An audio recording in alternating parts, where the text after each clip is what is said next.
Showtime.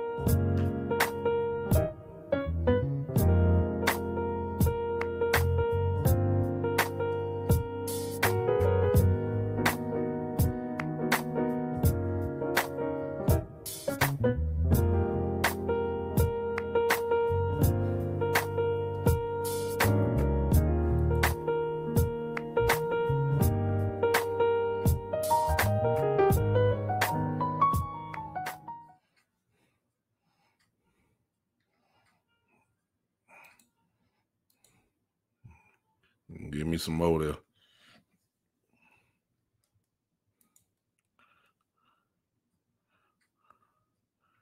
Hey, Podbean. What is going on tonight? Welcome to the Big Time Show. I am presently right now on Facebook. I am on YouTube. I am on Twitter. But tonight just wouldn't be complete now if I wasn't with my family here at Podbean. I mean, come on now. This is what it's all about. Welcome to the show tonight. We are here. It's on. And I'm just waiting on my Facebook audience to come. But here we go. About to talk to them real quick. Hello, everybody. We all here now. We here. We are here. Facebook land. I'm here. Here I am. Here we are. Look, y'all know I'm coming tonight. I mean, y'all know what tonight gonna be. This is gonna be a night of straight out cowboy foolishness. That's all I can say. It's gonna be lit tonight. I don't even want to waste no more time with it at all because look, I got some people with me tonight who I consider my brothers. That's what happened. This is the beauty of social media tonight. And I got two of my brothers on here who I know are going to supply us with what we need to help us out. And I see my guy E. Kush is on there. Hey, E. Kush. Tonight is just a night of therapy. Because look, we all need it. You know, we all need it. We need some therapy tonight. Listen, for all those that are here, go ahead and share. I'm going to do the same thing. But before I really get started and bring my guest on tonight, I want to, of course, tell you guys, what's up, Buddha? I see you. I want to tell you guys tonight that this show, of course, and the music that you just heard was by my guy, Alec Winters, who, of course, is from the Berkeley School of Music, and I appreciate him for letting me use his music that he created for the podcast on tonight. And before we really get really going, because once we get going, we're not gonna stop tonight because I already know my guys, my brothers are gonna be on here. They're gonna light this place up. They're gonna set this show on fire tonight. Really, it's their show tonight. I'm just a moderator. It's their show. It's their show tonight. Look, y'all check me out on Saturday at 3:00. It'll be me. But tonight, I got my brothers on. I'm gonna let them dance on the dance floor. It's just that simple. I'm the DJ. They gonna dance, and I promise you gonna like what you gonna hear tonight. Cause they ain't gonna play with it. I'm not bringing guys on here who gonna kindergarten their way through this thing. We gonna bring people on this show that ain't gonna play with this. And I got two. It's not just one. I got two home run hitters on here tonight. Y'all, some of y'all already know them, but some of y'all done already heard them before. These guys are legitimately the truth. And I'm just, look, I ain't gonna play with it no more. Y'all go ahead and share.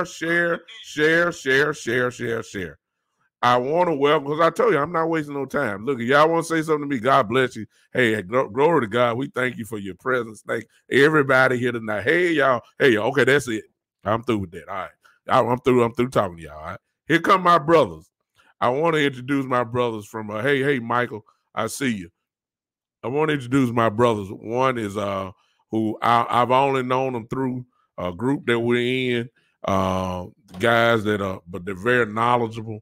Everybody in this group that I'm in is incredibly knowledgeable. These are two of my favorites because we kind of almost cut from the same cloth. We almost have the same mindset. We see things kind of the same way, but there are some things that they see a little bit differently. You might hear some of that tonight. But we just gonna go ahead and be free tonight. And one of them is Gary Atkinson, and he's here. And then the other is a guy who I think is almost exactly like me, and that's my guy Geechee Cowboy. Most of you guys have seen these guys. They're contributors to Boss Cowboy Sports, our brother on their show. They are legitimately on their team. That's my guy Gary, and then here's the one and only Geechee Cowboy. What's going on, Gary? Talk to me real quick. Say hello to the people that's on here. Hey, nothing much, man. How y'all doing? I appreciate everybody for tuning in and listening. You know, it's always gonna be a lot of knowledge dropped on the show. Everybody like and share, subscribe. No doubt about it. Appreciate you, Gary, for just accepting the call and let everybody come in. Hello. Let me say hello to Podbean. Hello, Miss Ty. And hello, look like I don't know who this Geechee. I don't know this C Rock. Hey, C Rock on Podbean. What's going on? Thank you for popping in on the show. Come on, Geechee Cowboy. Talk to the people, my brother. How y'all doing today, man? How you doing, Bishop? Man. Thank you very much for the opportunity. What's up, Gary? Y'all know how we rock, man. We like brothers from another mother. Yeah. Spirits just agree with each other. And like Bishop said, we all kind of cut from the same cloth, so we just hit it off real easy. Yeah, I appreciate it. And there are people that's in this chat box who are in the same group. And one thing that we all do is we pretty much just support each other. We try our best to, and it's just good to have, fellow Cowboy fans in the house. So tonight, we really gonna talk about just two things, gentlemen. The way I look at it, and hopefully we'll get a little better understanding, and we'll get probably the same perspective, but it might have a little twist to it by the time we get through with this thing. I know what some of y'all Cowboy fans want me to talk about, and that is KJ Wright. By now, you have heard, bottom line, that KJ Wright is not signing with the Dallas Cowboys. Okay? I know some of y'all are heartbroken. I know some of y'all are depressed. Some of y'all are you got tears wailing up in your eyes. You feel kind of rough about it. I know it. I understand. But can I ask y'all this question real quick before I turn it over to my brothers and get their perspective on it? Here's my perspective. Are you surprised? I mean, come on now. Come on. Did you really think that this was gonna happen? Let me give y'all just a little history. Anybody that says they want to come to Dallas usually never comes. Look. Do y'all remember Earl Thomas? Y'all remember how he ran up the tunnel and ran a 4-1-40, chasing Jason Garrett, saying, "Look, I want to come to Dallas. I want to come get me." All that kind of stuff. Every year we thought we was gonna get Earl Thomas. Did Earl Thomas sign? Come on, y'all. No. We don't. We look. Stop it. Anytime this falls perfectly on, and I'm about to turn it over because I'm not gonna dominate it. Anytime we got a named player, that is a sign to you that Stephen Jones is allergic to big name players. Don't even think about that. His system is, y'all, to draft and bring somebody up. And so I don't know what y'all thinking. We can't get a Pro Bowl team. It's not gonna happen. So y'all help me out. Come on, Gary. Talk to me about KJ, man. What you think about it? First off, man, I want to say what's up to Mike Evans and E. Kush. Thanks for the shout out, man. I see y'all. But KJ, I'm gonna refer to what my boy Geechee told me earlier. He was like, where he gonna play? Honestly, Dallas all about loyalty, man. You sign that contract, you want a Jerry boy, you gonna play. It don't matter if you the sorriest player on the team, you gonna play ball.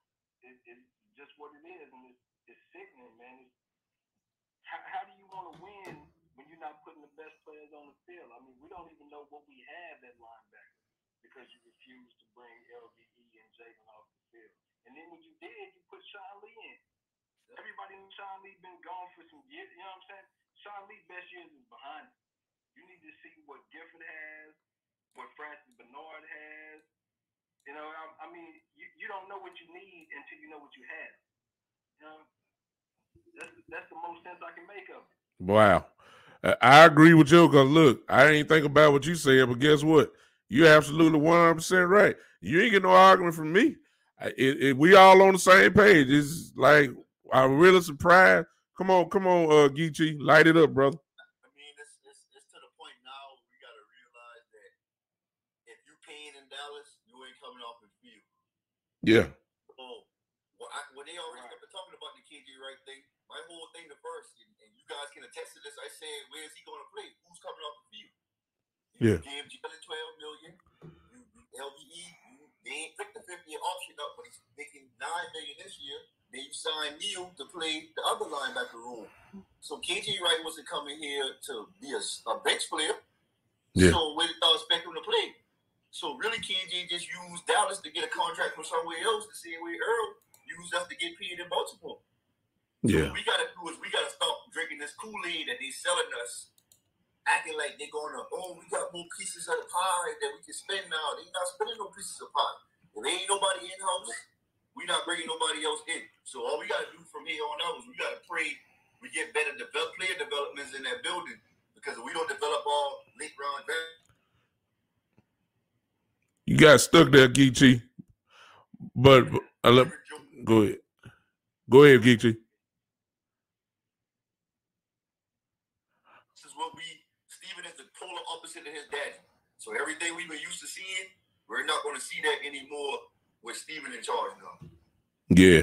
I want to bring up something that I'm seeing in my brother Tommy Westerson is in the chat box, and he said he disagreed that Sean Lee is a beast.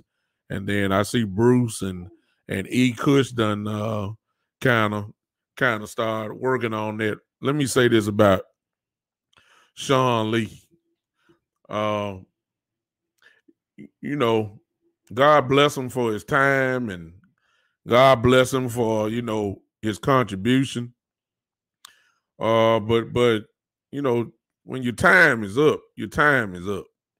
And Sean, I see you, Geechee. I'm gonna put you back on. There you go. When Sean is Sean is past his prime. And let's just be honest about it. Just be honest. I know we're loyal to, that's been a problem for the Cowboys for years. We're loyal, but if anybody thinks that Sean Lee at this moment is better than KJ Wright, we need to we need to reevaluate the situation. It's not it's not even in the same ballpark. And Sean, of course, he's kind of like, Sean just can't stay on the field, man. I mean, let's just be honest. KJ Wright is a rock. If we wanted, if we were really going, plus his familiarity with Dan Quinn's system would have been an easy transition immediately. So I don't see, I'm at the point now, guys, y'all know me. I've been saying for a long time, do we really want to win because the moves that we should make, we don't make. You know what I'm saying? When it's just obvious, 100% signing, we turn our back to it. And Jerry, and what did I want to say? Jerry Stevens' way is to pretty much just draft a guy and hope that they turn into something, rather than getting the guy that you already know is something. You know what I'm saying? And we don't do that. So I got a problem with, once again, us bypassing on a sure fit that would have helped us. I almost remind me of Earl Thomas a couple of years ago. It was a sure thing. You know what I'm saying? Even though Earl wanted to go make some more money, I can't blame him for that. But I just don't understand why we always pass up on some guys who we know will immediately help this defense out just by them lining up on the field. I just don't. I don't get that. What do you think about it, Gary? If we traded for Earl, he would have helped me. Yeah. Everybody know that he would have re-signed because he wanted to come here.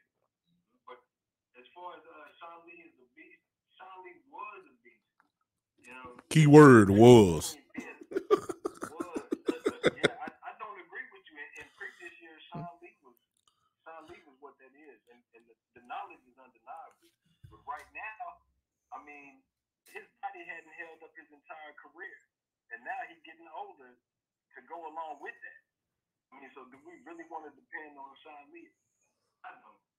KJ Wright gives us immediate upgrade. Really, if it wasn't for politics, he'd be one of the starting linebackers. Hands down, he flourished in the system. I mean, I just don't get it. They claim they want to win, but then you don't make the moves to win. Exactly. So many free agents we could have signed that would help this team immediately. I mean, make the team better immediately, because they're proven guys. Not guys you draft and project them to help the team, but guys that you know can help this team. They didn't grab it. None of them. They just sat back and did the same thing they always do and expect us to drink the Kool-Aid. Exactly. Go on, close it out, Geechee, on it. Yeah, it's starting to get sad, and it's just like we're tired of the same old. Like, when is it going to change? Like, when are they going to see the way they've been trying to win is not working? Like, I hear them talk all about these comp picks and valuing comp picks while we don't sign free agents. But if you get a team full of dogs and you develop players and bring players in and plug them in that can fit the system, well, you need comp picks for anyway. Exactly. Like what does comp picks? Why are y'all selling us on this comp pick dream? Like, we don't care about comp picks. Yeah, we ain't drafting no 10 people anyway. You know that ain't gonna happen. Not this year. I don't even think we have. If you look at the roster, we probably was like 17 players away, and we added Neal, Kazi, and Curse since then. So we like 13, 14 players away from having a full roster. Yeah. So we ain't drafting no 10 guys. Them 7 and 6 rounders are gonna come in and do nothing to help this team next year. Exactly. And that ain't even counting the guys that's gonna end up getting cut from other teams that we're gonna end up picking up before the season even start. Yeah. We love that. We love doing that. That's why we love shopping at the bottom of the bin. Yeah. Clearance rack. Yeah. Clearance rack shopping. He could say that every year we hope they have it figured out that it's them, and then they show us they ain't learned one thing. Front office is bringing us down. Can't get out their own way. Okay. It'd be too good to be true if we had a perfect off season. We had to bring Dan Quinn in here for them to finally address the free safety position. Yeah. All these years we were for free safety, we had to bring an outside guy to come in here and tell them, like, hey, y'all need to address this position. Yeah. Right. It's mainly because they're not smart enough to do what they know works. They'd rather have the recognition for the wins.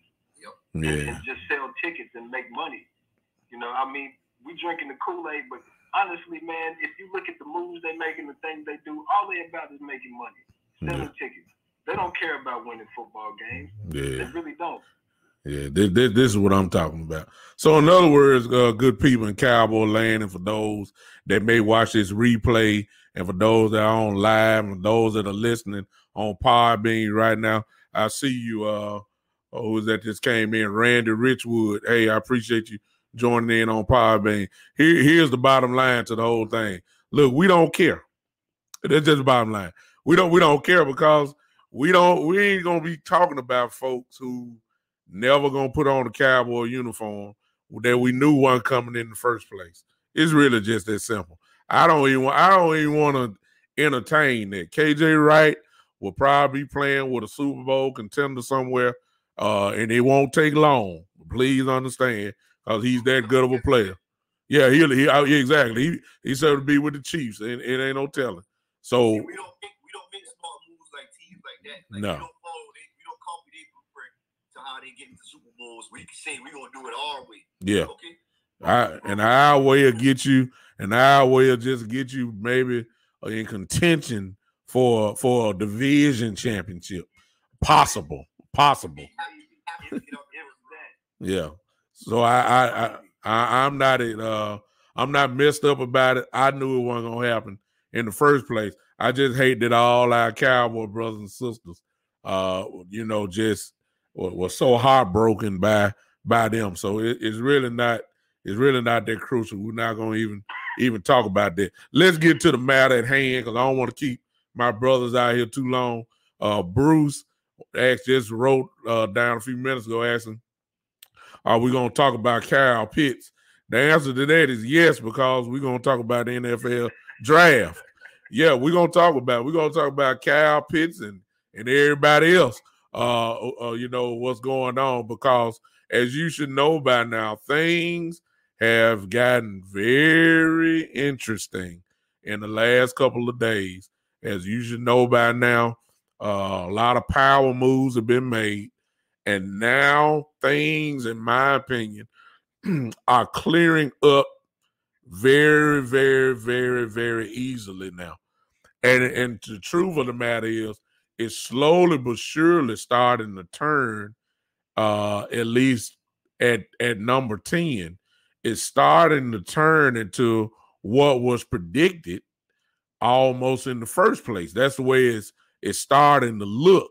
That's just my opinion. Let me go ahead and let's look through this thing together real quick. Let me pull it up, and you guys can look at it with us, and we'll be able to see it real quick. Let's see here. All righty. There we go. Let me get over here, because I wear glasses. I can't see too good. Y'all good? Y'all can see that, gentlemen? Can y'all see it? All right.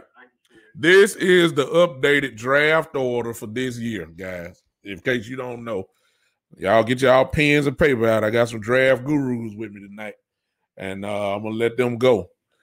But as you should know by now, the Jets are at 2. San Francisco, of course, is at 3. Number 6 there, you see Miami. And then 12, you see what Philadelphia is. Those have really been the only changes. We know about Sam Darnold now, who has gone to Carolina. That's very significant, y'all.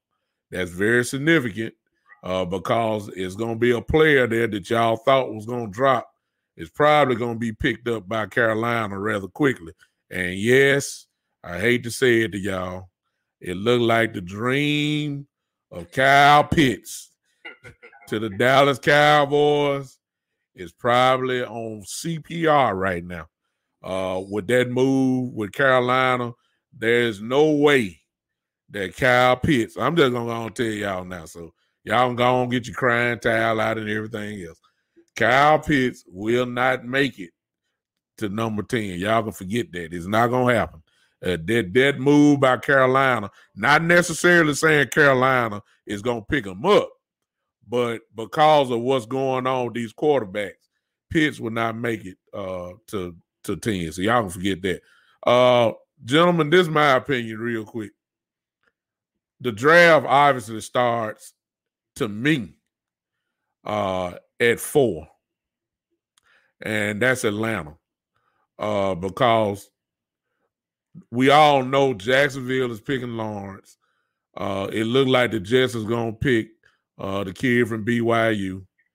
And 3 is going to be kind of interesting. But if you're reading all the reports today, most people thinking that surprisingly it's going to be Jones from Alabama. And then, but it's going to be 3 quarterbacks. There ain't no question about that. And so 4, to me, is where it starts to get real interesting, because the Atlanta Falcons, in my opinion, are still at a win now mode, because if you got Matt Ryan as your starter, you're not rebuilding.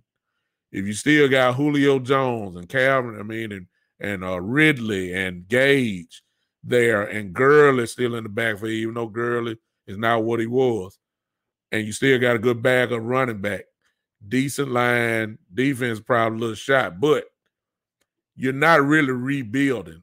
And so the question becomes, will the Falcons draft Matt Ryan's successor, or will they draft a weapon to go with what's already there?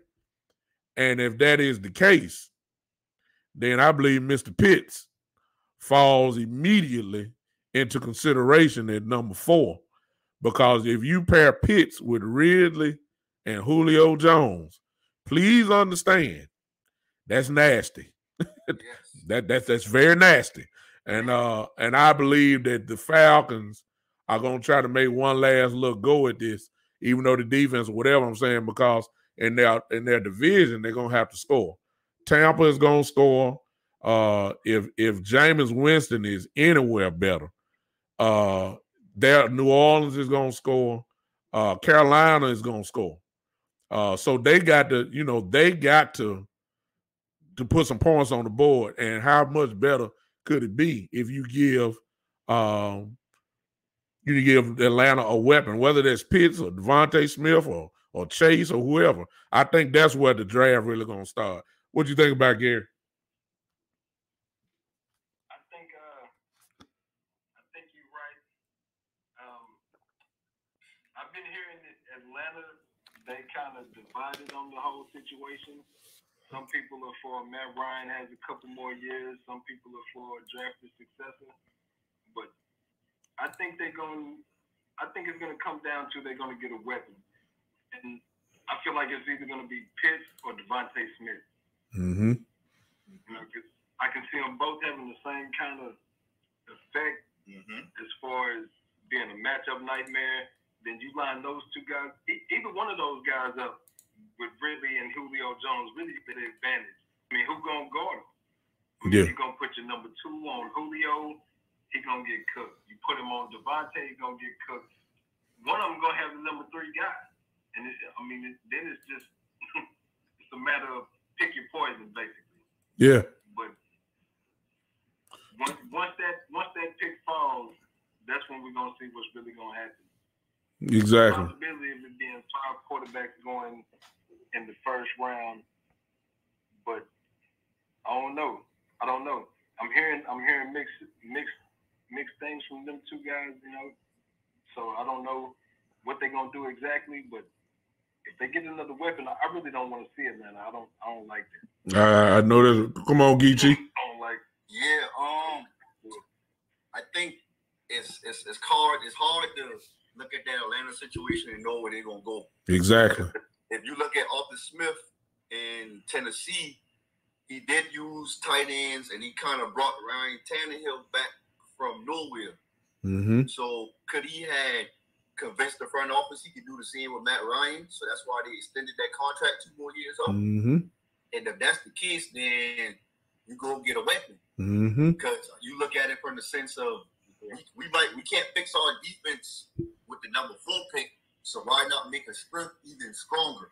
Mm-hmm. So we can't stop people. Let's go out and score 30 to 40 points. Exactly. Trying to fix the defense with the rest of the draft. So let me ask you this. Then. If they go weapon, where do y'all think Lance gonna fall? I think Lance or Fields is bound to fall. Fields. I think one of them 2 gonna fall. Are we talking fall from? Maybe 11, 12. If the Eagles or Giants may be willing to trade with somebody to move back, because go ahead, Gary.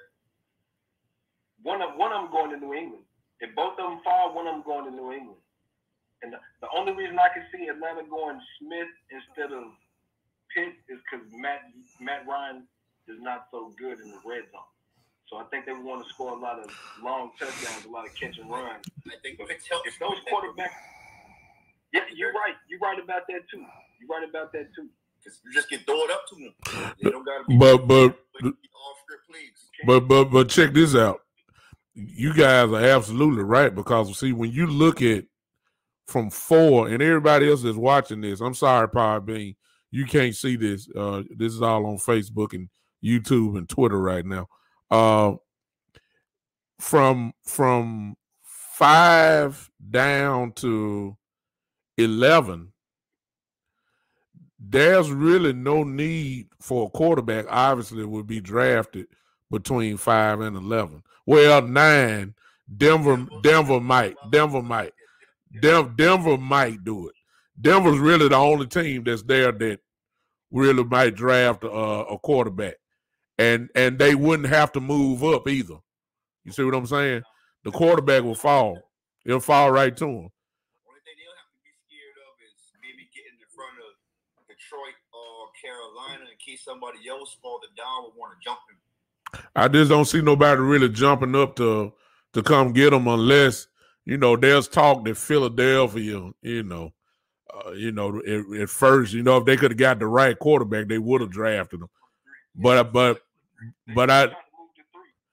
did. Yeah, they to get Wilson, but I don't think they would try to move up to maybe what Denver is to go get Fields or Lance. I just can't see that, because it's really almost the same player. Yeah, you got the same quarterback almost in the building right now. Yes, so that's not it. So that 5 through, I'm just gonna stick with 5 through 10 because that's what everybody wants to talk about. 5 through 10 is not moving. Here's where it gets interesting. And so it's a guessing game, y'all, because of the moves that were made. Like, for instance, at 5, okay, Joe Burrow's coming off a major injury. He was getting hit more than anybody, almost. He was getting cracked. If Atlanta goes to Devontae Smith, then do you pick Pitts or do you get this man some help in Sewell as a tackle? Which is where a lot of people thought Sewell everybody thought Sewell was going to go to the Jets, to be honest with you. But that look like that's not going to happen. So Sewell is there. Do you protect him now or do you go after this weapon? And I'm going to be honest with you. I think that even if Pitts is there at 5, I believe Sewell is the pick because they can't afford Joe Burrow getting destroyed again this year. So if Pitts is there, Pitts falls again to Miami. Miami has it all depends on. There's a lot of talk that Tua and Devontae Smith have, of course, this great chemistry together from being in Alabama, and I'm quite sure Tua, if that be the case, Tua will probably, tell the organization, this is my guy, I would love to have him. And if Pitts is there, I believe they'll pick Smith because they already got a good tight end. I mean, they can have a better. They already got one.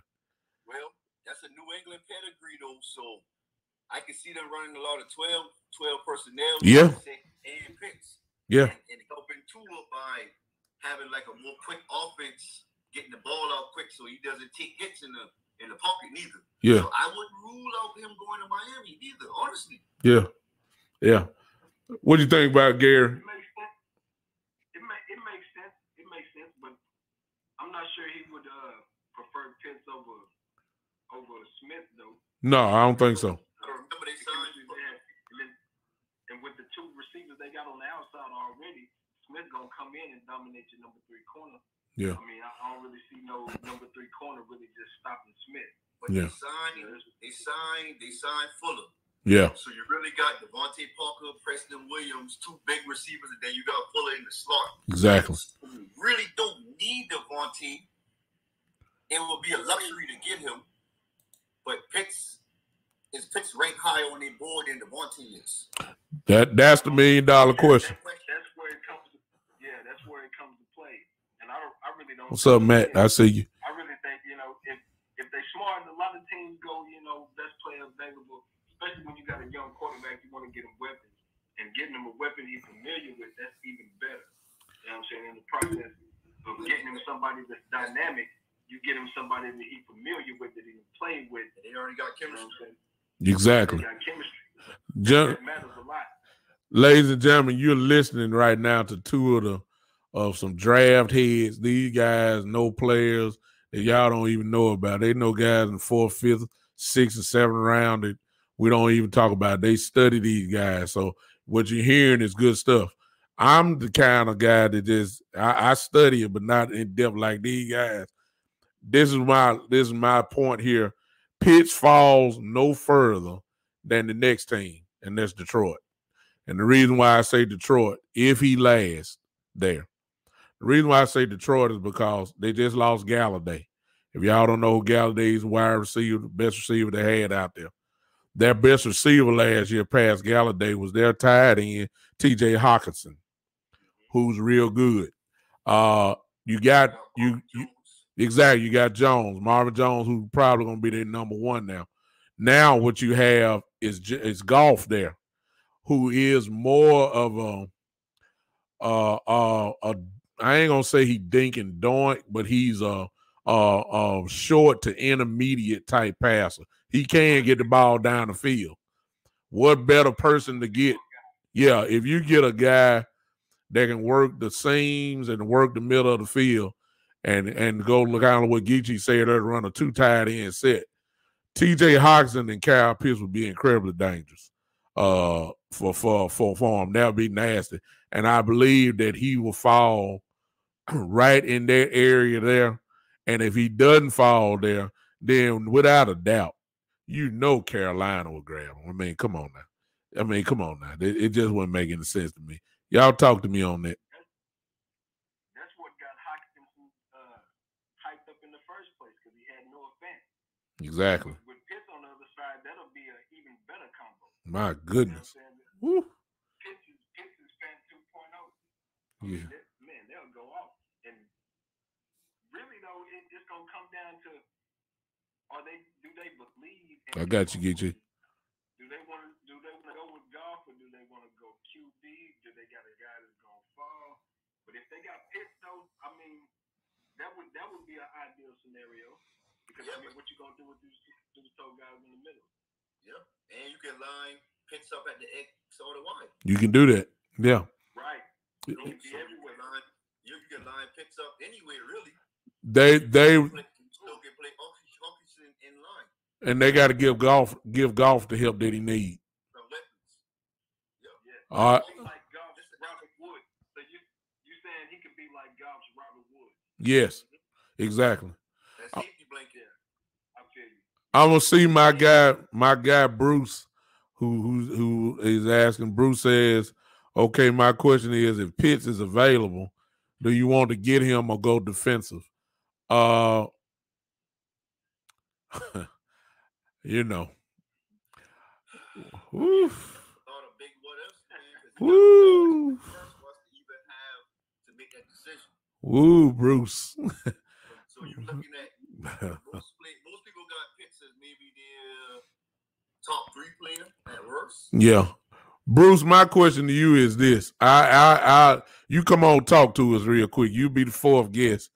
Bruce, come on, talk to me. If we get you, I need to know from you, who's our number 2 cornerback? Who do you want starting besides Diggs?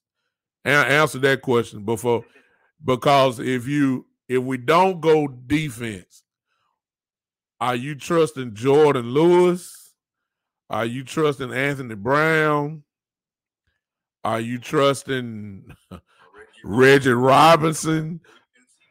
Yeah. I mean, and Reggie Robinson was pretty much practice squad player. That'd be just like having another rookie out there. So my question to you, Bruce, is if we get Pitts, who's our number 2 cornerback? Because we got a committee right now. I believe, in my personal opinion, I think Jordan could play it, but Jordan is more effective not playing number 2. His game is being kind of like a joker kind of guy. Okay, Bruce says that Mike said the answer is nobody. That's right. See, if you got a committee, that means you ain't got one. You know what I'm saying? If you got to play any, mini, miny, mo, that means you don't have a clear number 2. That means you trying out. So Bruce come back and say, no, I think that needs to be our first pick as cornerback. I would agree with you. I agree 100% with you, and it sounds like my guys do also, which means, here we go. Denver will probably draft.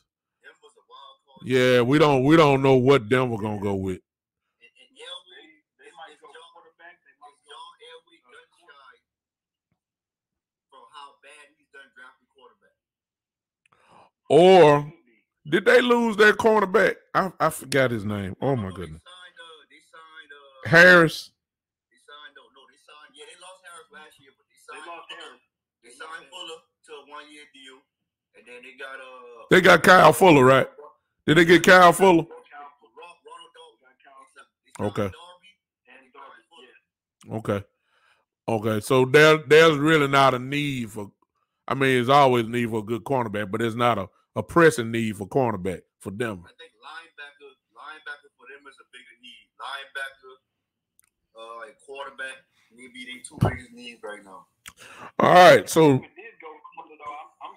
convinced it'll be Surtain. I think so too. And there for Denver? Yeah. All right. I was actually thinking the same thing. I was thinking that they would go Surtain at 9, to be honest with you. And that, of course, will lead to us. Here's my question. All 3 of us believe, because we've been in groups together, and most of my people that's on here now, most of us believe that J.C. Horn is the best cornerback in there. But here's my question. Do the Cowboys think that J.C. Horn is the best cornerback? That's my question. I don't, for some reason, the fan base and the organization are never together in thought process. And I just don't I just don't know. I know they went to his pro day. I get it.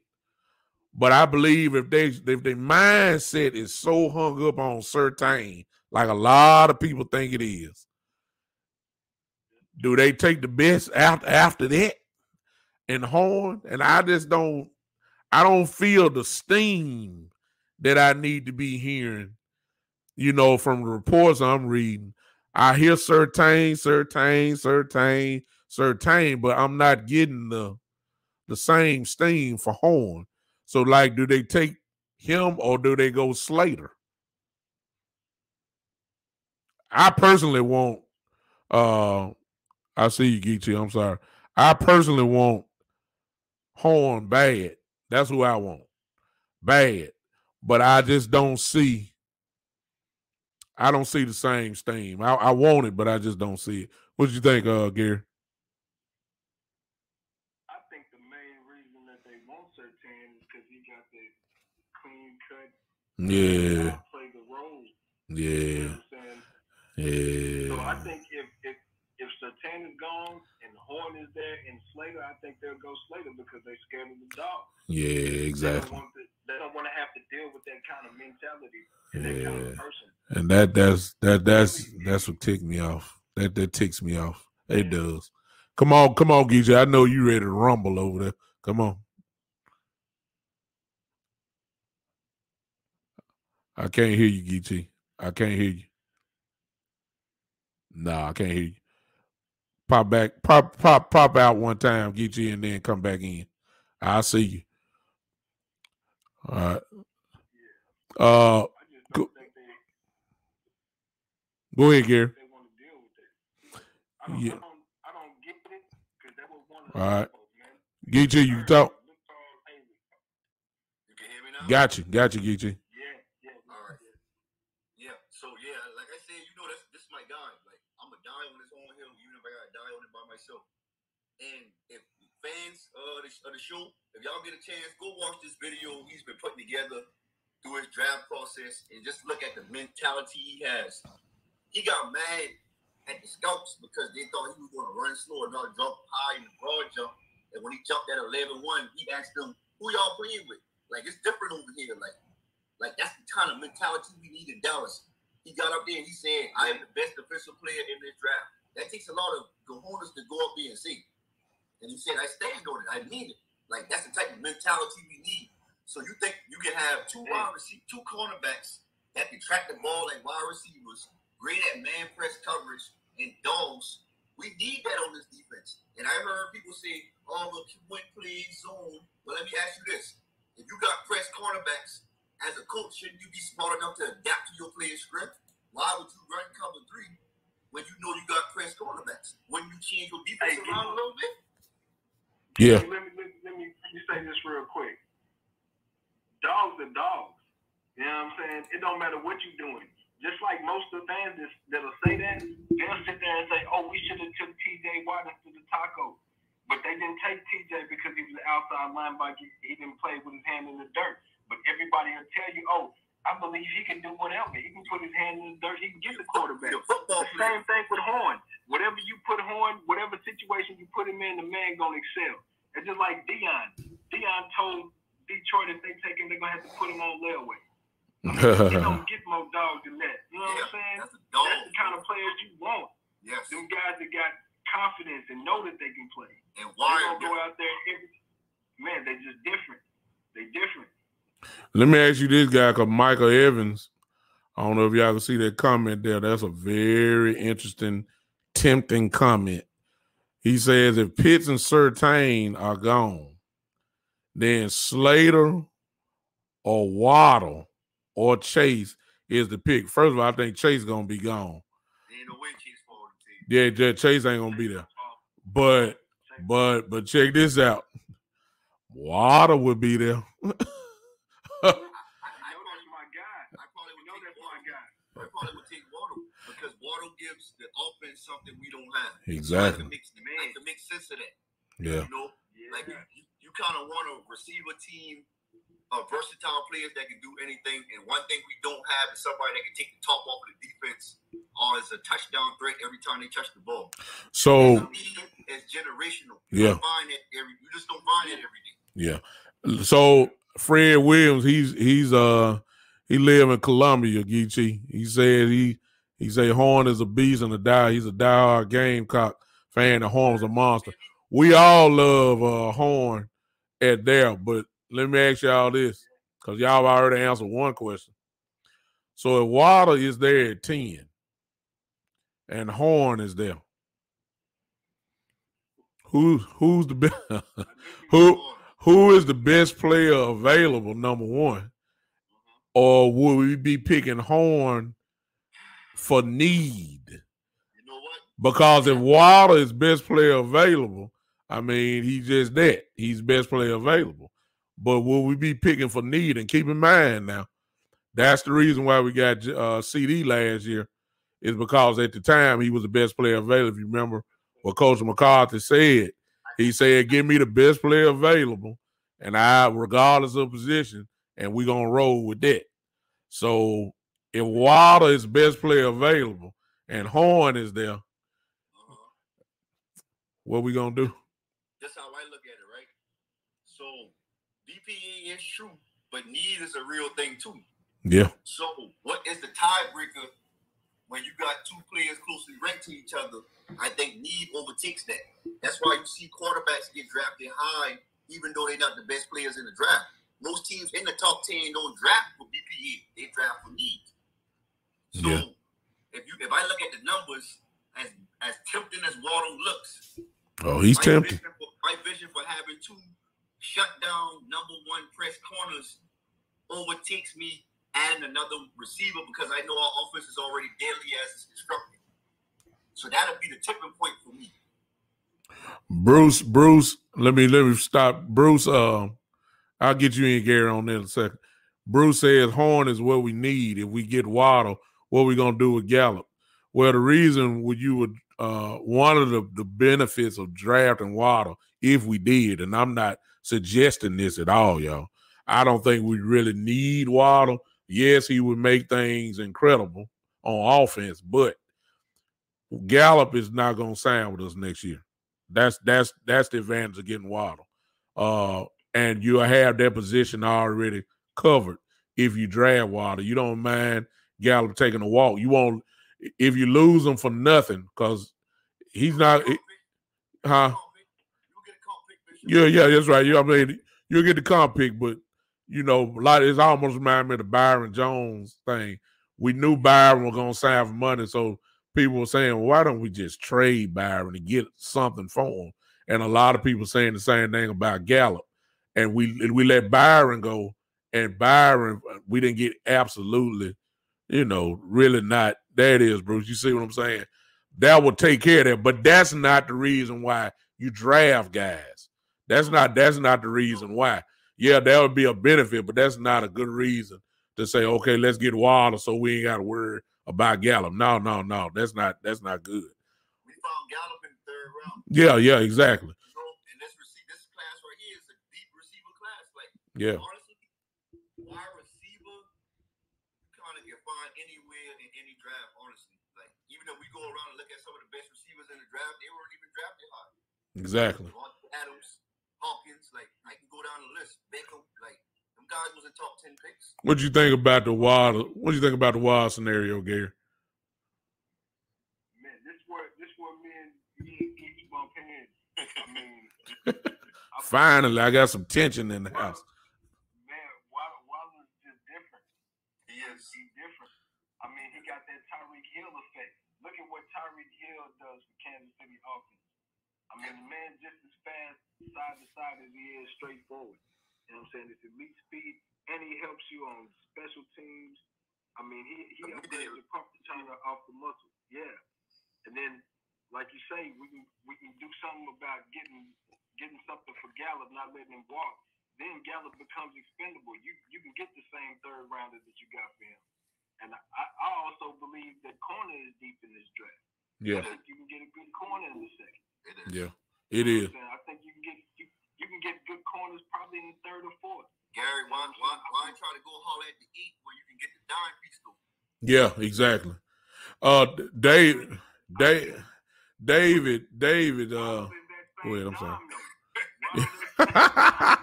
You got that right.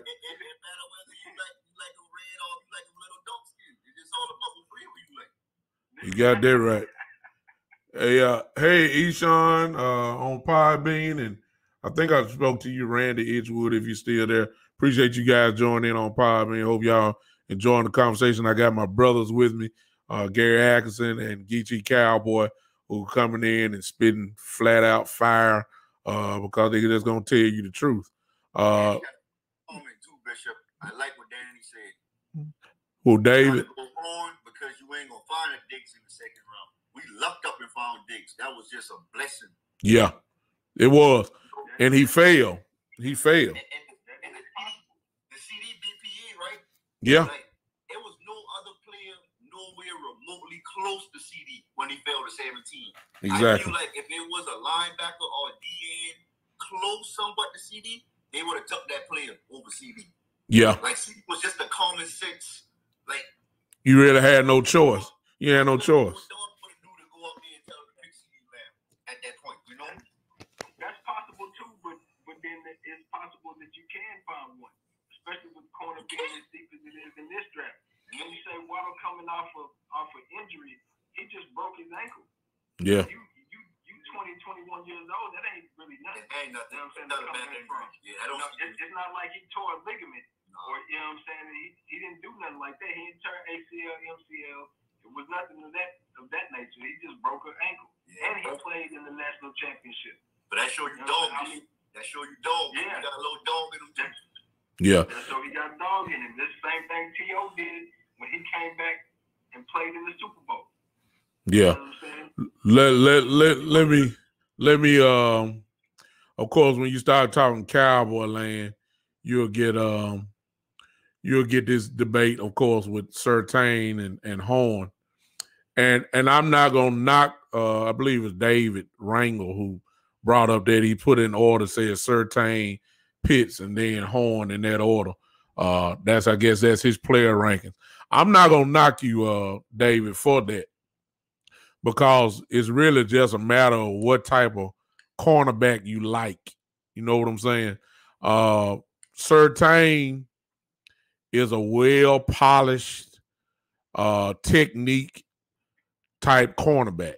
He almost, in a sense, remind me of Byron Jones a little bit. In a sense he does. As I said on the show before, Geechee, you still with me? Are you still with me, Geechee? I don't know if he's there or not. Geechee, if you can hear me, pop back out and pop back in. I can't see you. Surtain is polished. He don't have that type of dog. He's a dog now. I'm not knocking him. He's a dog, but he ain't a dog like Horn. Horn is a attitude problem. He's loaded with confidence. I'm not saying he's Jalen Ramsey. I'm saying, but he had that moxie like he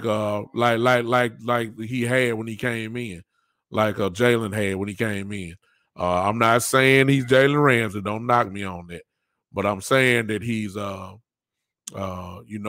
type of guy. I will give Surtain credit for this. I told you guys this before. Surtain has an advantage, in my opinion, on pretty much all the cornerbacks. Why I say that? Look who he went against in practice every day. You can't dismiss this. This man went against Devontae Smith, Waddle, the tight end, and had Matt Jones coming in. I mean, yeah, he going against Judy the year previous. This is what this man saw in practice every day. You understand? So when it came to the games, this guy, it really, is almost like lightweight. I see you, Geechee. I think you're back with me. I'm saying exactly. So we're not knocking Surtain. Surtain, I mean, you can't deny. I mean, the year before he playing against Tua. I mean, he going against Jalen. I mean, come on now. Did this guy have seen, high quality fights in practice every day?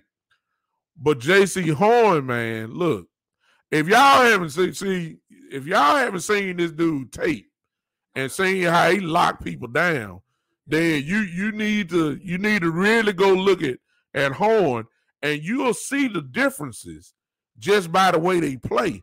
And you can just imagine, but I can see Surtain and Diggs. I can see that, but the sight of Horn is just a little bit better to me. It's more athletic. Yeah, Yeah, yeah, he got legit speed. Even with the 40 time they said that Surtain ran, I don't see it on tape. I see Horn being fast for real. and I see the game speed. And on a personal note, because if you've been following my show, and I appreciate all you guys that are here with me now, if you've been following my show, listen, I'm tired of these, and my brother here now, so I can go on get loose. My brother Geechee here. We might well tag team on y'all now. Look, we're tired.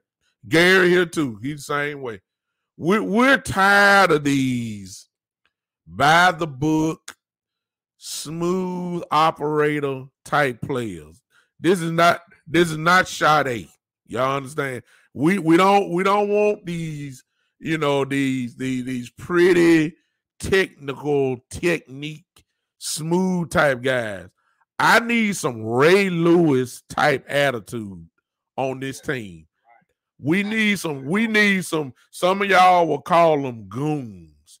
We need some goons on this team.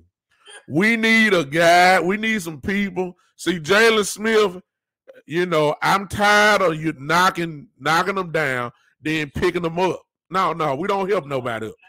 Yeah. Yeah. I want a guy that's going to hit you in your mouth, look at you, and then say, come on back, I got some more for you. That's what I'm looking for. I don't want these smooth, you know, shake your hand if you worried about it, if they fall and all that kind of thing. Please. I need some guys that's going to knock your head off on this team. I need some pure intimidation on this team. And I'm telling y'all, Surtain is nice. I give you that. But he don't scare me.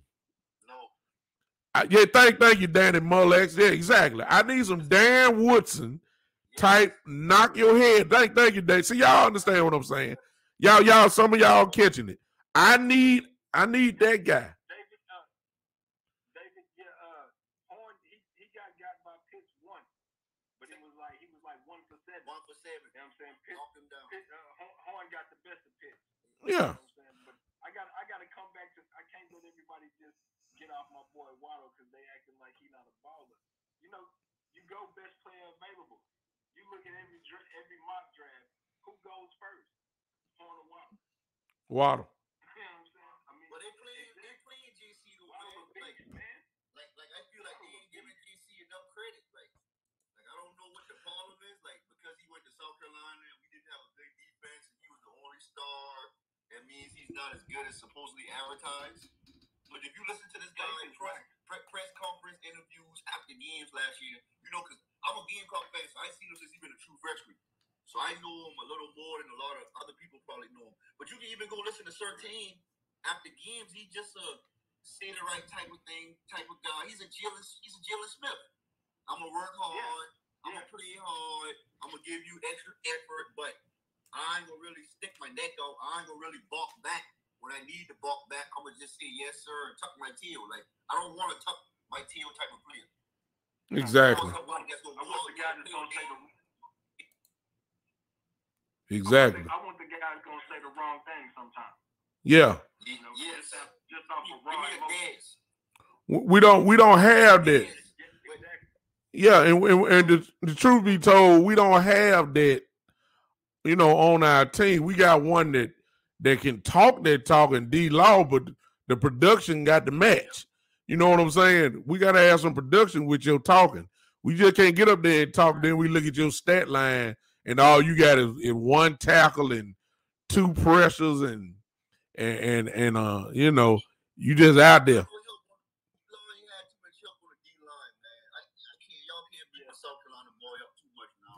Because he still is one of the best rushing defensive ends. He's one of the. When you get $20 million, people expect results. So I understand it totally. You know, you get that much money, you need to see more than 5.5, 6 sacks. He got his running mate. I think Randy Gregory is gonna be his running mate. Well, Gregory is the truth, but we know D-Law's only, you know, really great when he got a real good DT. And I think he's going to get a little bit of that this year with Gallimore and Hill. I think it's going to be all right. But I really wasn't talking about his play because Geechee is right. D-Law is still one of the better all-around defensive ends in the game. Yeah, his sack numbers are down, obviously. But when you look at, he's still getting commands of double team. He still commands attention. And that's really what you need. But I was talking about attitude. That's what I was talking about. D-Law just about the only one that run his mouth. You see what I'm saying? And ain't, you know, with get in your face. I need some guys on here that's gonna do the same thing and produce at the same time. And I'm not saying Surtain can't do it. I just like Horn better. You see what I'm saying? I just like Horn better, and I think that's what we need to do. For those that are still asking about Pitts, I don't think Pitts is gonna be there, y'all. I know y'all holding on this thing to the end, but Pitt's not gonna be there, y'all. I'm sorry. I hate it. I mean, I would love to have that, option and all that, but he's not gonna be there. I don't think that Chase will be there. So it's really a matter of, and I personally, and I see Wynn is joining, I personally don't think that Surtain is going to be there. I really believe that Denver's going to swap him up. I believe that. I really believe that. I don't want. I mean, I hope it happens, because if that does happen, it's going to get real interesting to see if the Cowboys will go after Horn when he's right there. Will they go ahead and go defense like everybody say they should, or will they go Waddle or something like in that area? Because I believe Waddle will be probably in that area there. Nate said, my brother on here, Nate said Horn is that goon. They said that's what we need. We need him. We need that. We need that transition.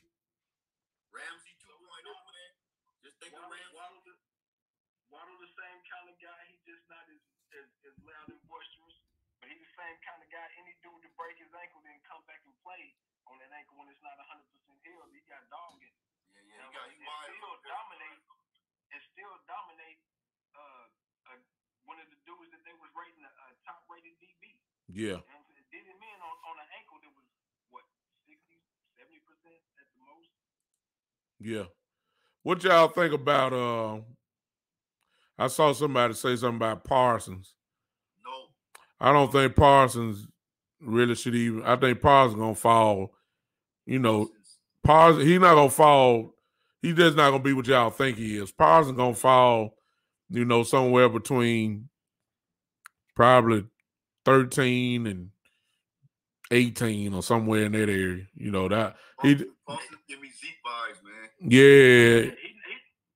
Parsons ain't no Luke Kuechly. I'm not taking no linebacker top 10 is not Luke Kuechly. Yeah. I'm a firm believer that I see you, E-Kush. That you don't draft linebackers high. Because even if we go through and we look at the best linebackers in the league right now, none of them were high draft picks. E-Kush hit me out here. E-Kush says, the vast majority of them. Listen, E-Kush says, I think we will do some trading around. 10 guys won't make this squad anyway. I'll take 4 premium players over 9 camp bodies any day.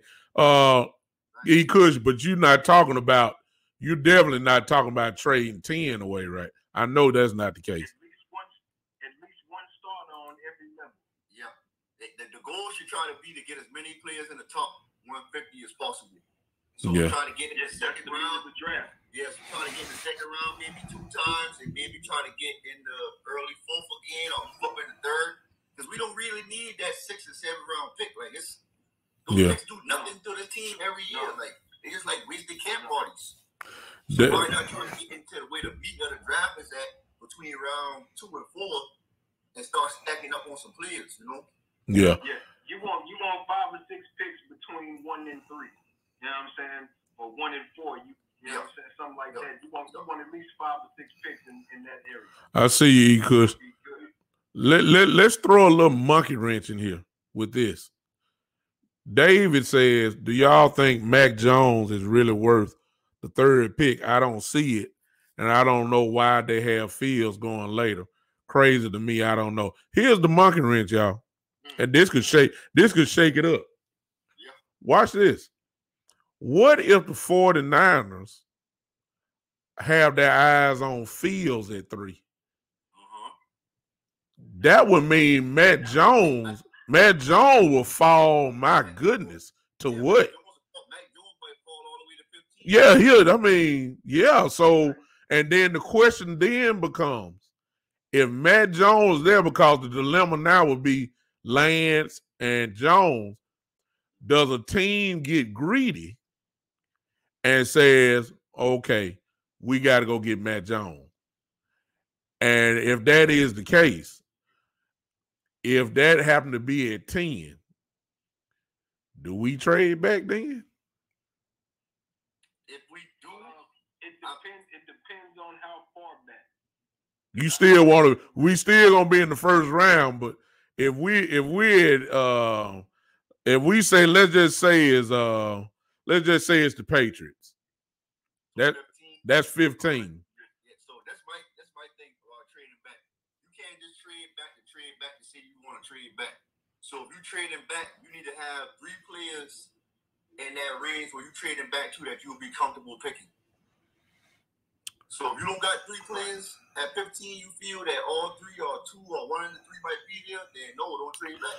Because I just, we don't plan on getting in the top 10, hopefully, no time soon again. So let's make it worth the while we here. Let's use that to our advantage. You know what? I didn't think about that. Thank you for Dave for saying that, but I just don't think that a team would sit if they know Jones is falling like that. I think somebody come get him. I really do. Why? I don't think he's gonna last 15. I mean, why? Like, why? And I get it. He played great last year, but why is he being so hyped up and Justin Fields is being tore down when Justin Fields is? Oh Lord, here you go. Here you go with that.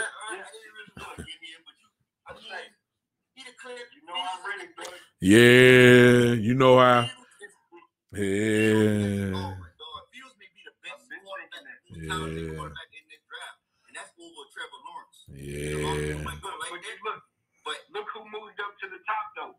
They're talking about San Fran moving up to get Mac Jones, and look at the ones that were already ready to go top, Wilson and Lawrence. Yeah. Now, all of a sudden, Fields been a number Lance falls and Fields fall. Fields and Lance fall. But the other two guys, they jump up ahead. You see what I'm saying? Fields been number 2 all year long since last year. Fields been the number 2 ranked quarterback, bro. Destroyed Alabama. Outplayed Trevor Lawrence. Like, ate him alive. I mean, what more does he have to do? Y'all know why. Yeah, I mean, I know y'all.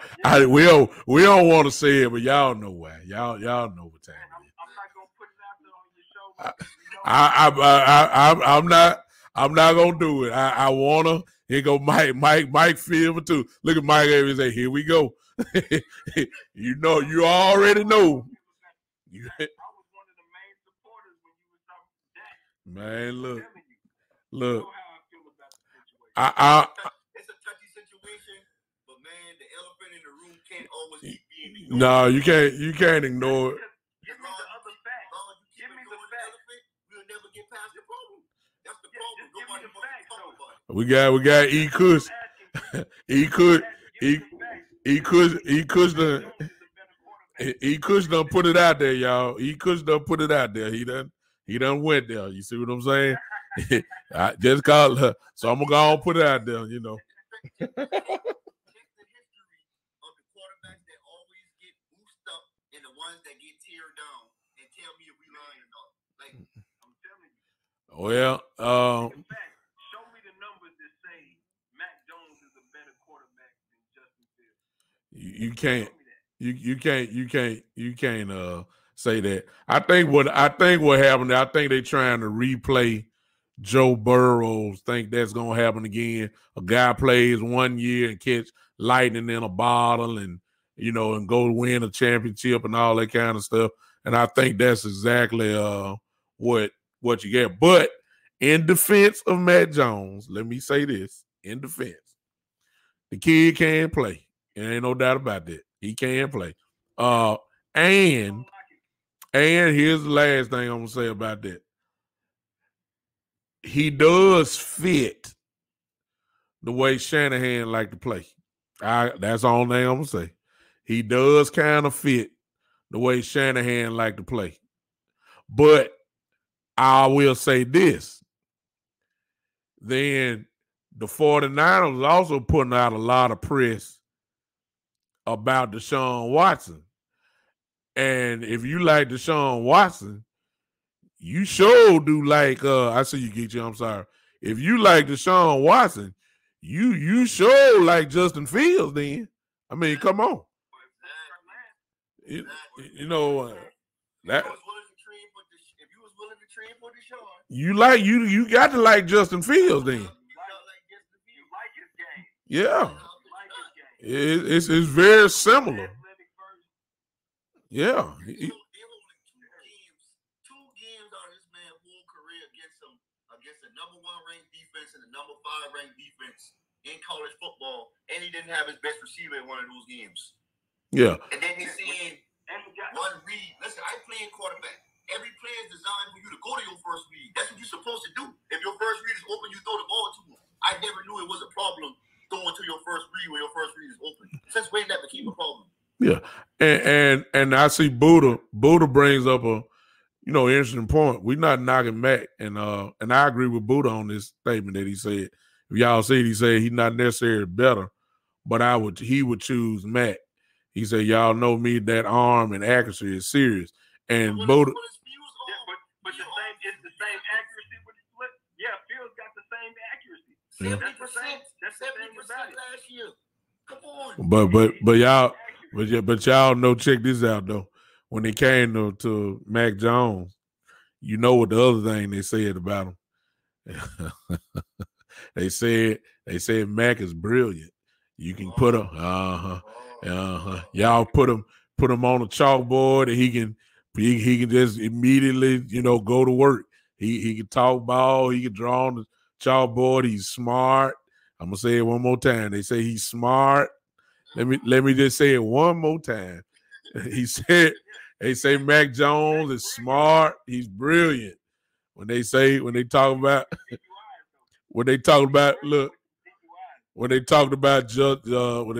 Justin Fields, they say he's athletic. And they say he's lazy. And he's the last man in. No, the last man in and the first man out.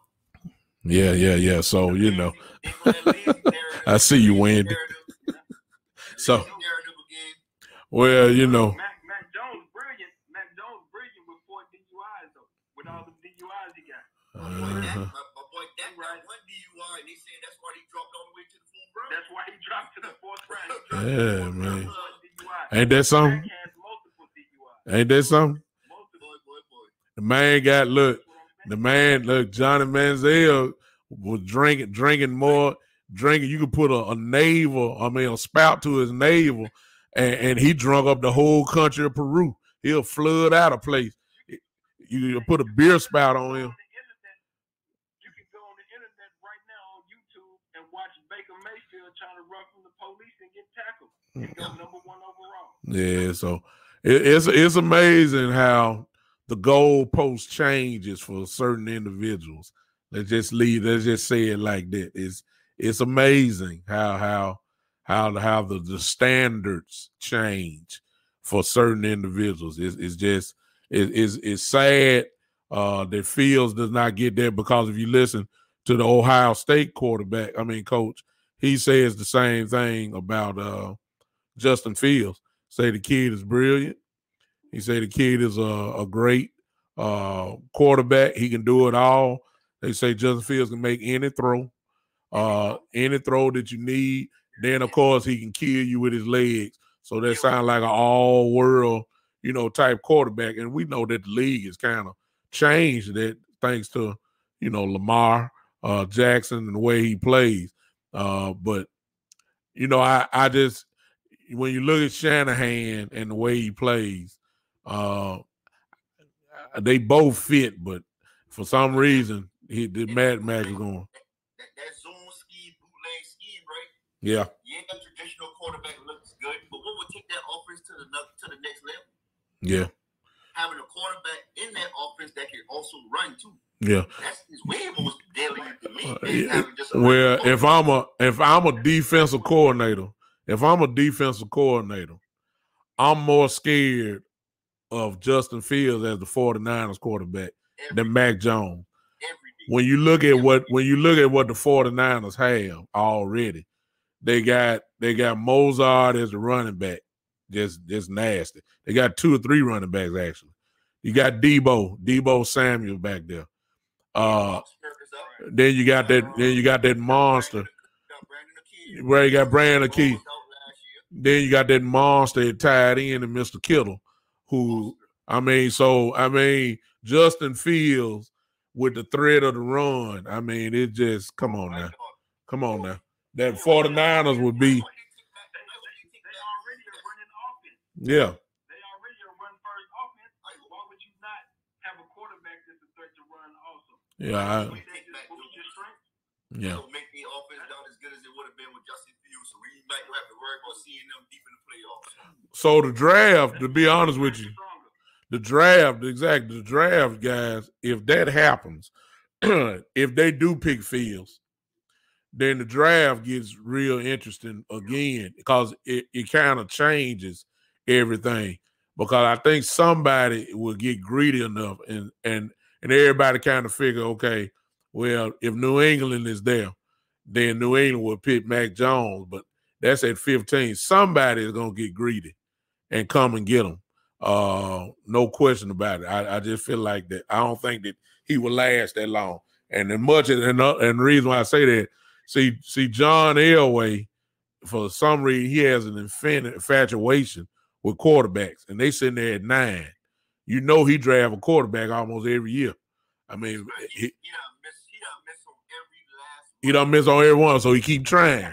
I'm saying so he keep trying. We know they don't believe in Drew Lock. We know that.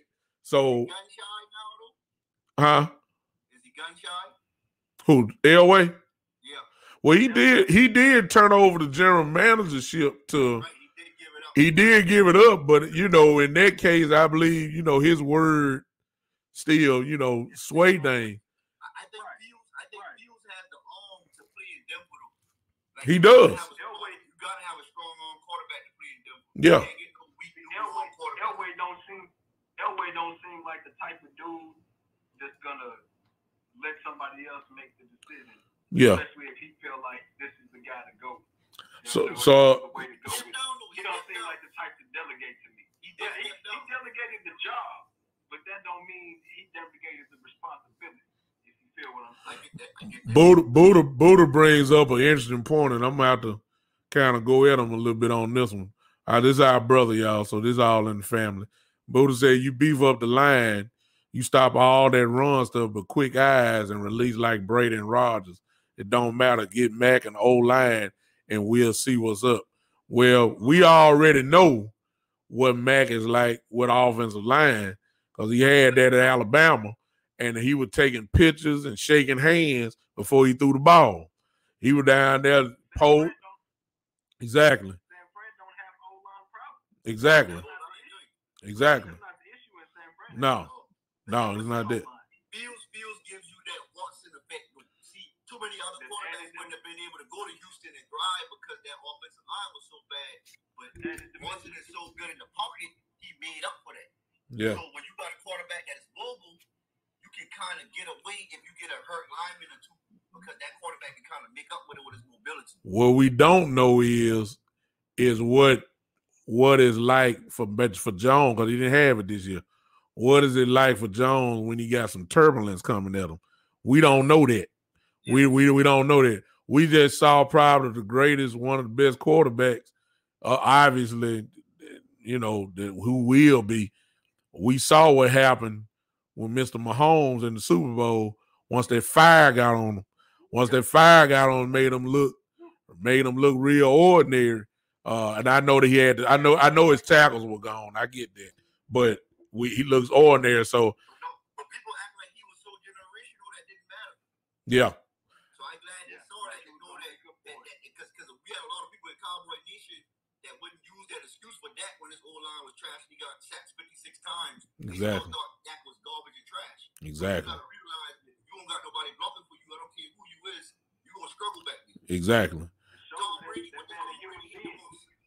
he cannot stand. That man a human being, man. That man a human being. He's not no superhuman. Yeah. So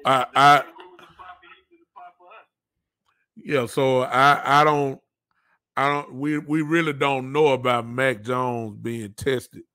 We really don't know. I ask you this.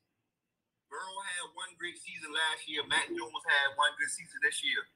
But clearly, who was the better quarterback on the team? Burrow.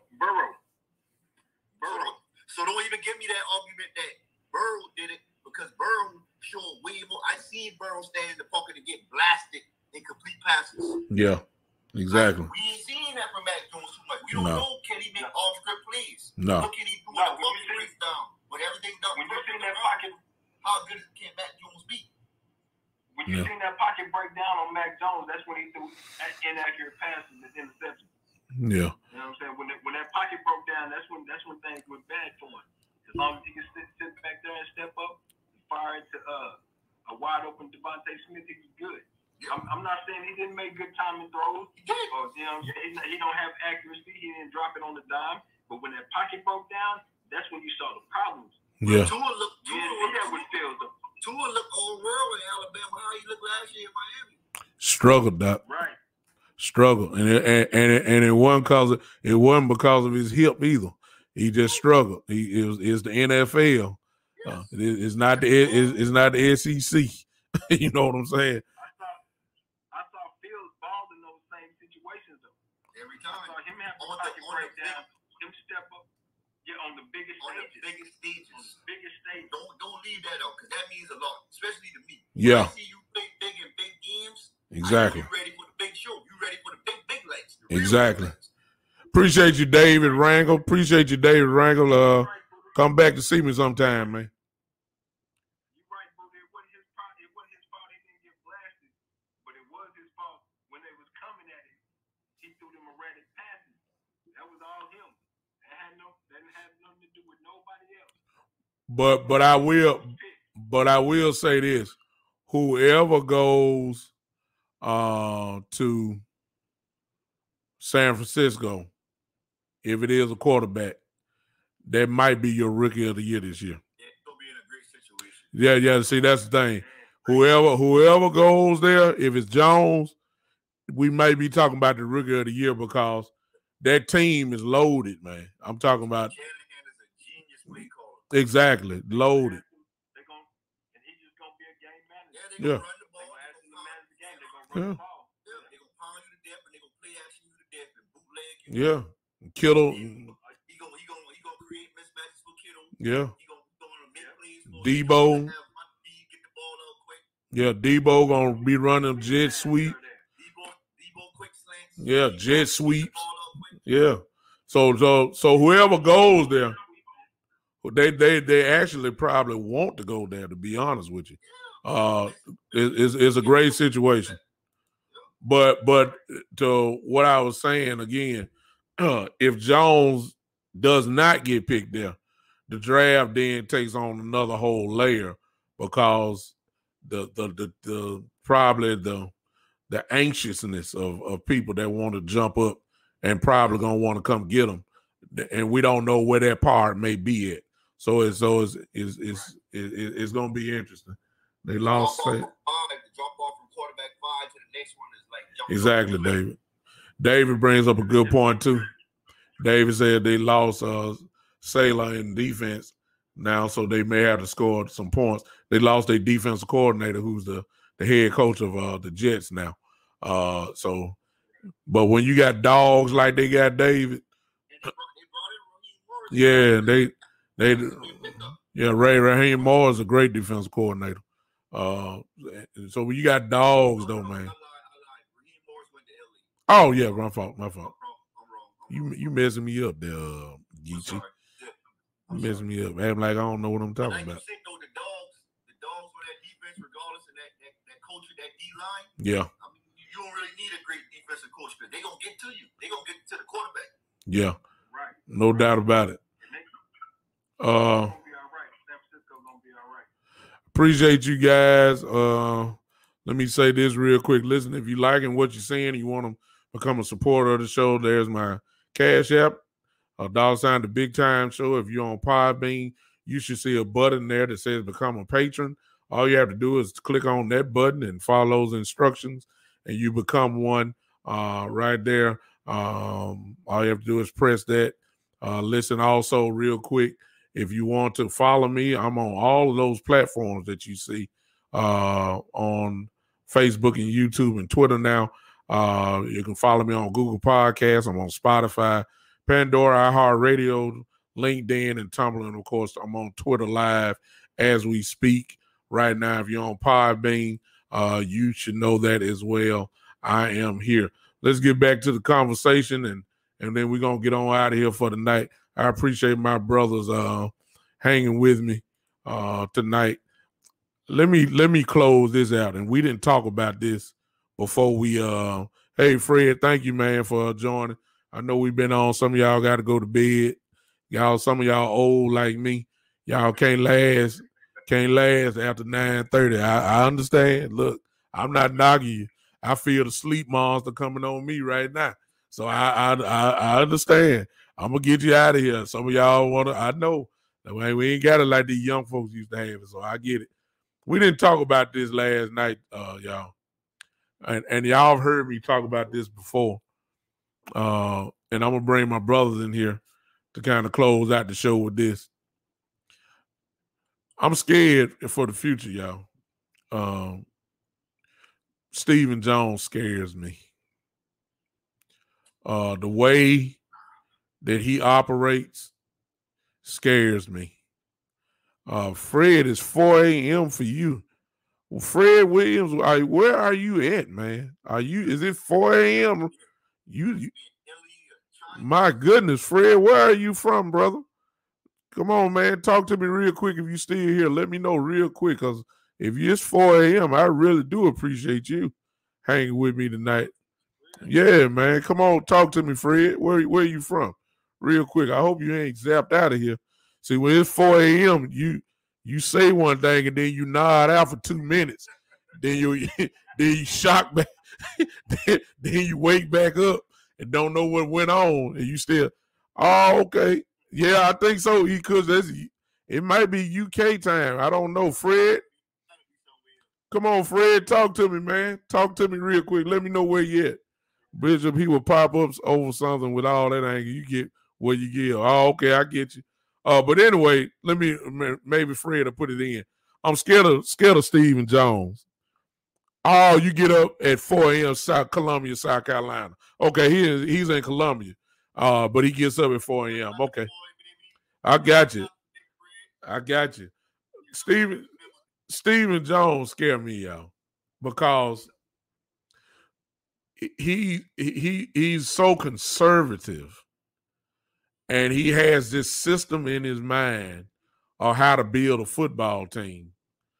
And when it's all said and done, we pretty much just going in a circle and end up in the 7-9, 8-8, that area there, 9-7 category, with a few years where we might win, 10 plus games. But overall, we keep hanging in this 7 to 9 win category.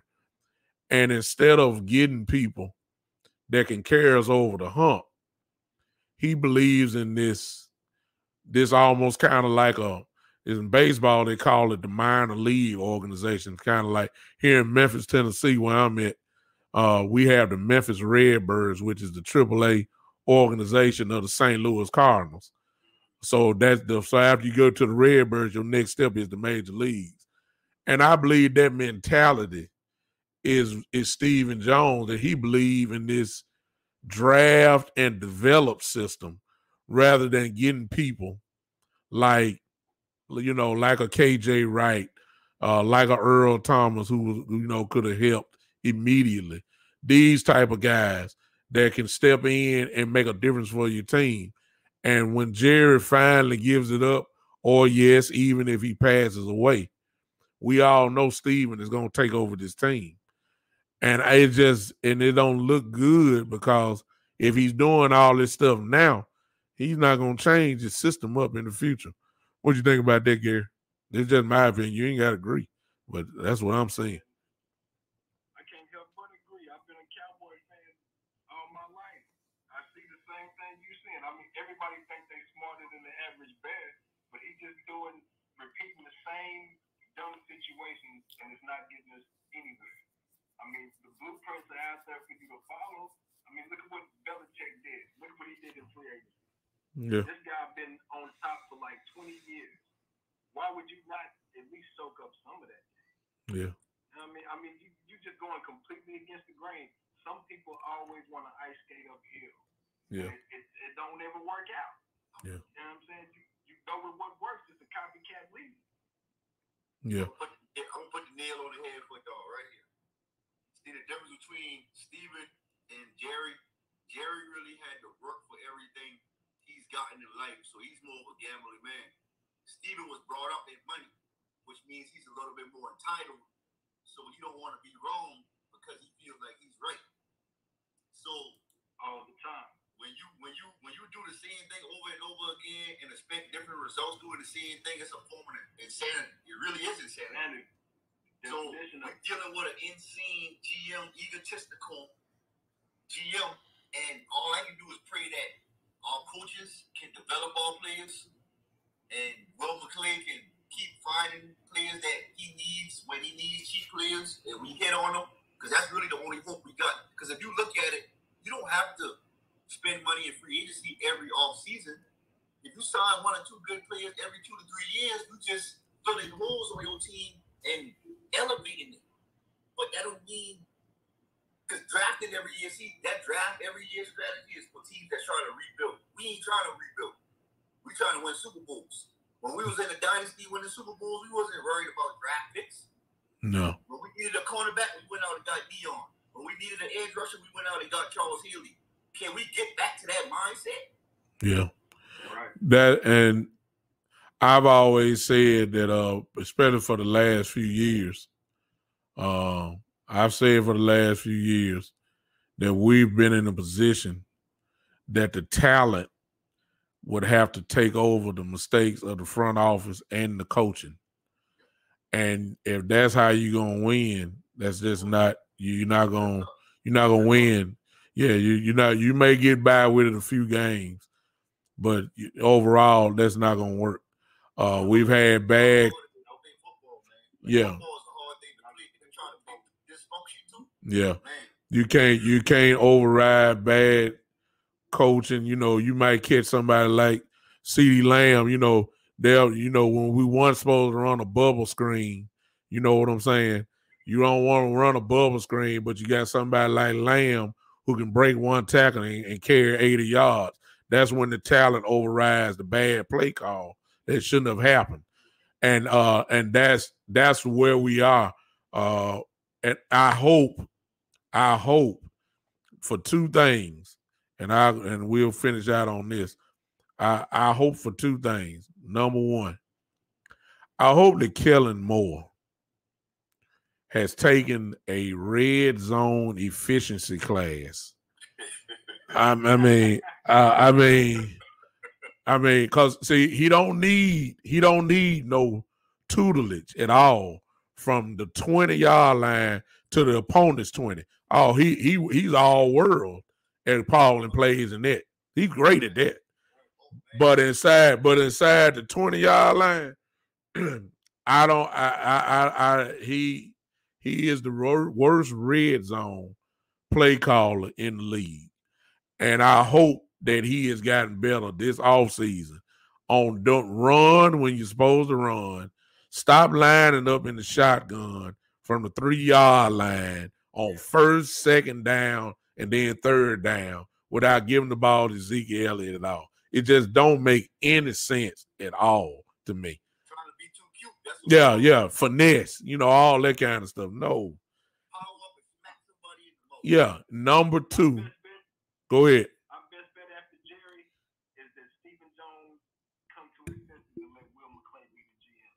Hopefully. That's our best bet. That's all we can pray for. Hopefully. That's what we can pray for, because if he's still calling the shot, it's going to be the same thing. Exactly. Because he a beast at the salary cap now. You can't take that from him. He can't take the salary cap now. These contracts he's been writing.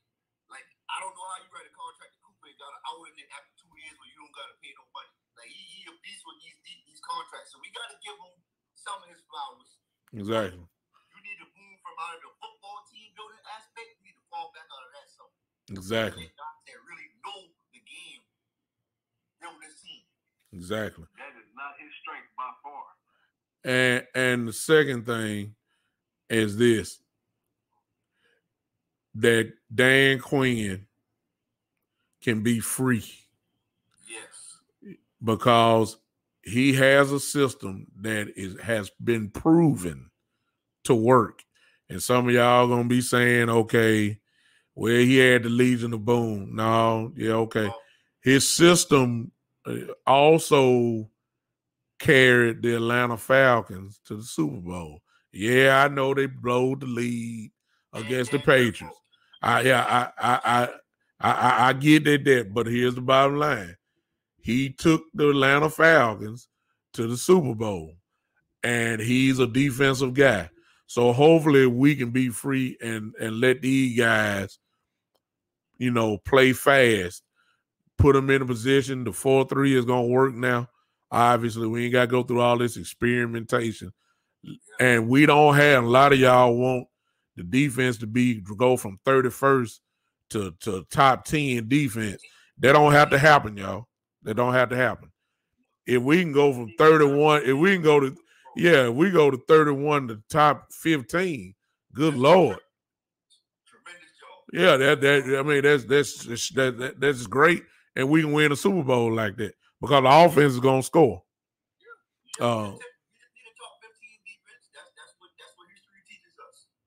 Yeah. But I appreciate you guys. I'm going to close it out on that.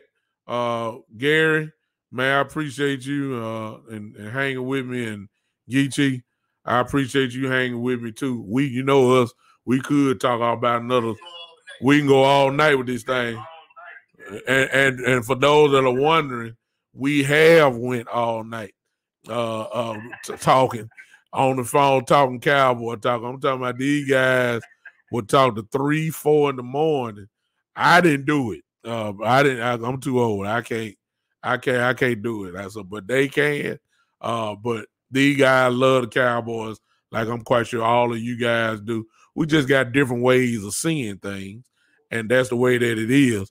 I see you, Geechee. Let me pop you back on. That's all right. Nothing wrong with that. No, we all love them, and we just got different ways of sometimes how we see things. We ain't trying to fight, especially in here.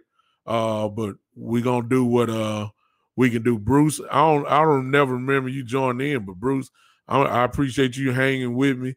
I see my sister Wendy is here. Oh, okay. What let me scroll back up if I can.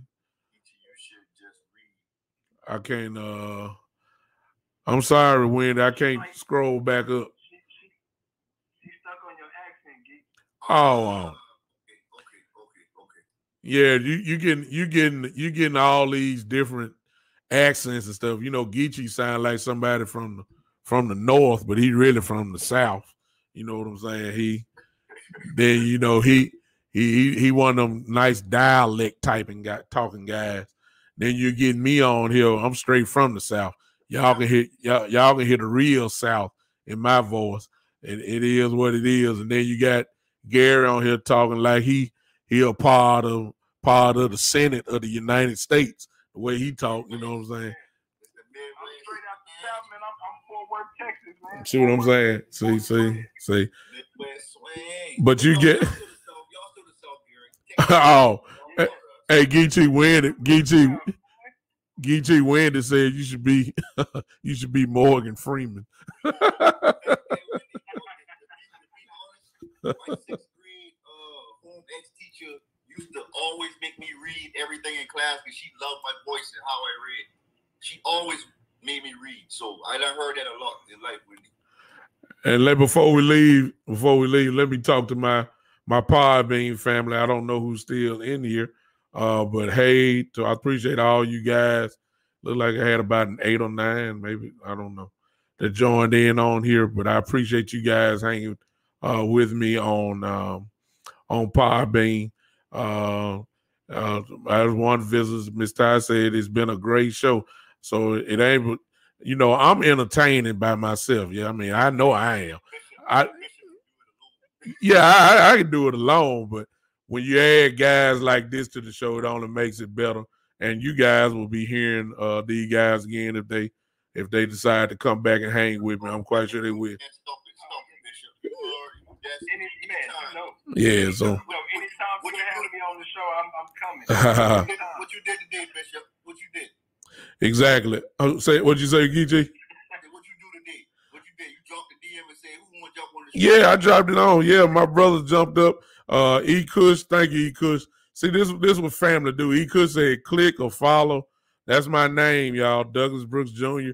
or the Big Time Show and get the notification. See what I'm saying? This is my family. They cover me. E Kush is gonna come on here. You know what I'm saying? That's another brother from our group. E Kush gonna come on here and they gonna. You get real with you, man. Like a lot of these Cowboys, they tiptoe around a lot, and you just keep it raw. Like it's no sugarcoating with you, and I love that. Man, look. If we sorry, we sorry. That's just the bottom line. you know. I don't know. I'm just gonna call it like it is. Now, just that statement right there will get me in a lot of trouble with Cowboy fans. You know, you get to that like it's just like and maybe there's another show for another thing. There's another show like, folks talking about we need to make Ezekiel Elliott our focal point, which is what we always should do. That's gone. That's gone. And here. Say it again. I gotta say something real quick. Go ahead. Buddha say Mac Jones owe him a check, and he owe you a check because you didn't down talk Patrick Mahomes to represent Mac Jones. He owe you a check. Oh my goodness. But they talking about Ezekiel, but that day is gone. And Kellen Moore wasn't giving Ezekiel Elliott the ball in the first place. You see what I'm saying? We can count on one hand how many times Ezekiel Elliott was carrying the ball 20 times. It just never, come on now. It was just ridiculous. Geechee, I think I see you again. You keep going in and out. Am I right about that? Oh no, Geechee, you still here. Geechee, you still here? Gary? Well, Geechee popping out. He'll pop back in. I see you. Geechee just probably in a little bad spot. I know he coming in. Wendy say we ain't going nowhere. We need cover. Wendy, we got to go. Wendy, I'm sorry, darling. Look, I got to go. I'm tired. I ain't gonna make it. And my guys they gonna talk with us some more. I already know that. Geechee is here. Now, I don't see you, Geechee. You're not here. You done zapped out on me. But it's all perfect, and we're going to close it on out now. Appreciate you guys so much for that way. There go Geechee. Here he come back. All right, hold up, Geechee. I got you. There he is. All right. We're going to close out with that statement. That's another whole show for itself. Listen, thank you for joining all us tonight. Appreciate my brothers again. I appreciate my brothers so much for hanging with me. I'll see you guys Saturday at 3:00. Saturday at 3:00. Saturdays 3:00 Central Time for another edition of the Big Time Show. As I always say, stay tuned because it seems as if between these shows, it seems as if something else is going to happen between now and Saturday. And if it does, I promise you, we're going to hit it here on this show and see what's going if we can see some more clarity that will show up because of some moves that have been made. If not, we'll talk more about the Cowboys, of course, and keep our eyes on the Cowboy news and see if we can start seeing some ways that are leaning toward the draft. All eyes now on the draft. If we pick up a free agent, so be it. But pretty much all eyes on the draft now, and what we gonna do. And it's gonna be fun, y'all, because if we stay at 10, the bottom line is we're gonna have a lot of choices to pick from, and it's starting to look that way. So you come back and hang with me Saturday, 3 p.m. For the Big Time Show again. I ain't gonna be rude. Gary, go on, say bye to all these folks, man. Man, I appreciate y'all for tuning in, man. Always remember to like, share, and subscribe, man. Support the movement. All my boys here, man. E. Kush, Buddha, Wendy. Hey, much love to y'all. I appreciate it. Thank you. Geechee, you here, man? Geechee? I'm trying to be nice. If Geechee, if you're talking, I cannot hear you. Geechee, I can't hear you, Doc. I think he zapped out. He gonna pop right back in. There he is. And Geechee, talk. You can hear me? Yeah, I got you now. Come on, say bye to the. Yeah, man. Appreciate everybody tuning in, man. Thank you, Bishop, for the opportunity. We all just trying to speak the truth about Cowboy, man. You know, you catch us over there at Boss Cowboy Sports. Yes, sir. Bishop is a big fan of the show too. Y'all make sure y'all like, subscribe, Bishop. Like, you gonna always get the real with Bishop. Like, clear, cut, dry, and real. Even sometimes it ain't what you want to hear, but sometimes you need that in life. Oh yeah. You need to hear things that you don't want to hear. Like, that makes you a better person. So I appreciate all of y'all, man. E-Kush, Wendy, Buddha, you know how we rock, man. So all the other fans that tune in, my guy from Colombia. Yeah. Man, appreciate it very much, man. And let me say thank you, Bruce Calley. I've never seen you before, but you done hung with us on the show. Hey man, follow me. And if you like the show, all you have to do is push on those live notifications. And as soon as I come on, you'll be with me. Come on, hang with me. And I appreciate your voice. Everybody has a right to figure out how we need to build this team. And as I always say, I'm willing to change with the snap of a finger if you make sense. Now, if you make sense, I'll change. But look, if you don't make no sense, then I ain't gonna embarrass you. But if you don't make no sense, I'm just gonna keep reading. You know, I ain't gonna just, I ain't gonna knock you down. We're family here on this show. So again, appreciate you guys. I will see you guys. Say what, Gary? Oh man, ain't no problem. Y'all made the show tonight. I told y'all were gonna show out. But I already knew it was gonna happen. I'm gonna holler at y'all.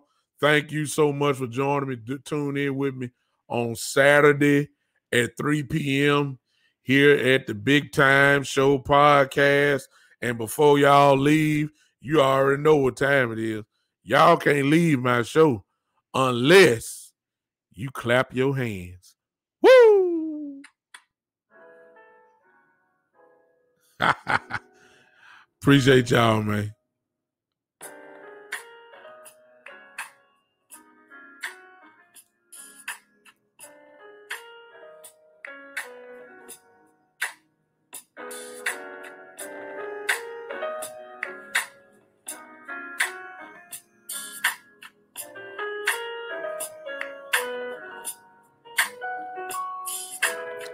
Thank you, Pod Bean. Are y'all clapping your hands? I see you, mister. Are y'all clapping your hands in here? Woo!